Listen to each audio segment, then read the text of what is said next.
মা আজকে কি রান্না করতেছ? আজকে রান্না হবে সবজি। কি সবজি?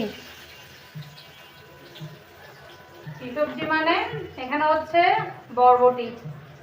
বরবটি ভাজা হবে আর ঝিঙা। ঝিঙা দিয়ে আলু দিয়ে চিংড়ি শুটকি একটা তরকারি হবে। ব্যাস, শুধু সবজি? শুধু সবজি। সবজি খাওয়া খুব ভালো। সবজি খাওয়া শরীরের জন্য খুব ভালো। সবজি খেলে শক্তি হয়। ডিম রান্না করতেছ না? শীতের দিন আবার কারণ সবজি দিয়ে ভাত খাওয়া যায় না। সবজি কি এত ভালো?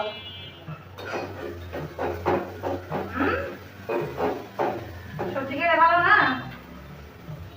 ডাক্তার তো বলতে বেশি বেশি সবজি খাওয়ার জন্য, বলো না? হুম। তো সবজি খাবে আর কি, হবে না?